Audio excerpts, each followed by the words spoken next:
So I've had the KLR 650 for a little over a year now. I've commuted on it, I've done highways, I've done gravel, I've done sand, I've done OHV trails, I've crashed it, I've dropped it, I've done a little bit of everything with this motorcycle. I've gotten a pretty good grasp of what this bike is good for, and I'm ready to talk about it. I have to be honest, the KLR 650 wasn't even on my radar until I saw the price tag on them, and they were pretty much giving them away. I think I got this brand new one for under $6 grand.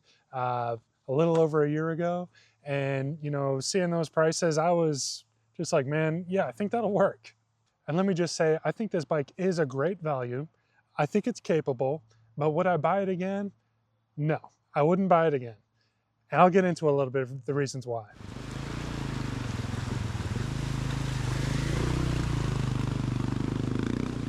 What I have found to be most notable about the KLR 650 is the versatility of this motorcycle. This bike will go almost anywhere. Like I said, highways, gravel, fire roads, sand, camping trips, back roads, commuting, but it will do them all. Now, it's not going to be the best tool for any of those jobs though. It's the Swiss Army knife of all motorcycles. You just got to take the time to fit it the way you want it. Need a bunch of luggage? No problem, the KLR will haul it. Need to commute? Throw a top box on the back. Now you got a commuter. Need to disappear into the mountains for a weekend? Absolutely. This bike's never going to say no to you. And I think that's what makes the KLR so loved and respected by the KLR community. It's dependable, it's simple, and it's probably going to outlive all of us.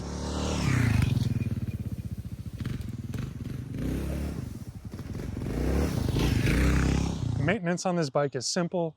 Parts for it are everywhere. If something breaks, chances are you're going to be able to fix it yourself in your shed or your garage. It's dead simple and old school. Barely any electronics on here, no mysteries, just old school motorcycle. Let's see.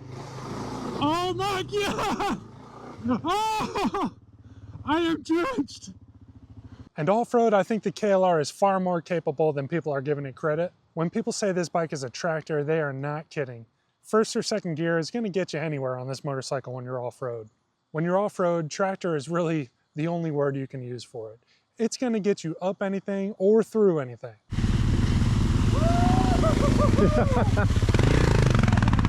It'll work through any terrain you're trying to put it through. You're just going to have to work a little bit extra to get it there. The biggest limitation on this bike off-road is not really the motorcycle, it's really the rider who's on it. There are people who I'm sure could take this KLR 650 and do technical sections, no issues at all. For me, when I get to like steep downhill rocky sections, I feel a little bit sketched out on the motorcycle. That's the only time I'm really worried about the weight, is when I'm worried about dropping it on a hill. How that looks like. Oh, there we go, there we go. She's down.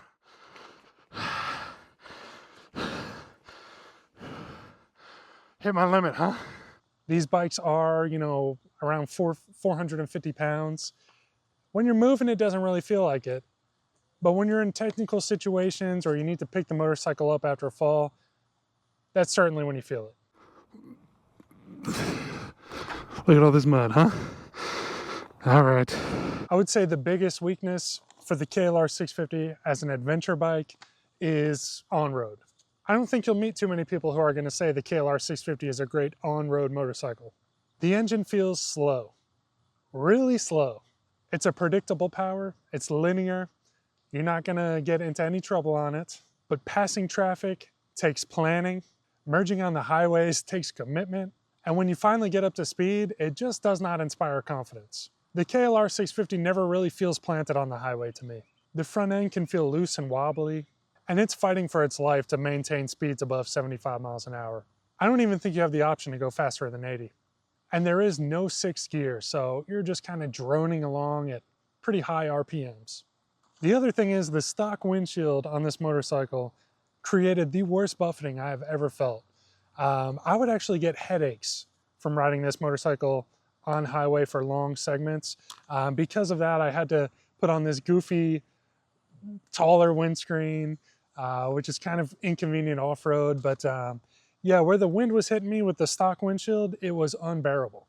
To be completely honest, I'm never quite comfortable on the KLR 650 on-road, whether it's highways or leaning into corners on the back road. It just never feels planted, like I said earlier. I've even had the opportunity to do commuting on this motorcycle. I put a top box on the back from Harbor Freight, and it was a very comfortable ride to work, and it was a very slow ride to work. I knew I wasn't going to get any speeding tickets. Wind protection was great with these big old fairings and the updated windscreen. But even commuting, I just kept wanting more. Just a little more excitement, a little more power, you know, better brakes, whatever. I just wanted more out of the motorcycle. As a whole, even when you're on road, the bike just kind of feels dated.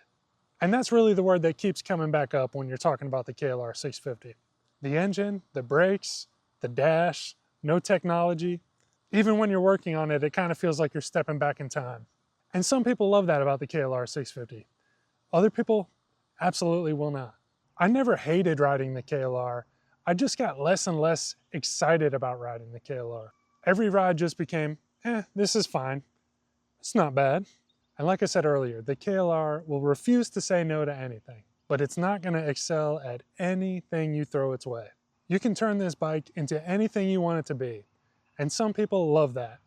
Other people are going to outgrow it and just want something more focused. So I would not buy this motorcycle again, but I do appreciate that it actually got me into adventure riding. Before this, I was always on smaller dual sports, but I do think it's an okay bike to buy, especially if you're on a budget, especially if you're new to adventure riding.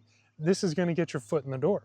But yeah, this little section we're on right now, we're just doing a little bit of exploring. I don't think it was part of our main route, but just saw it and, you know, decided to take it. So, man, there's just so much cool riding out here.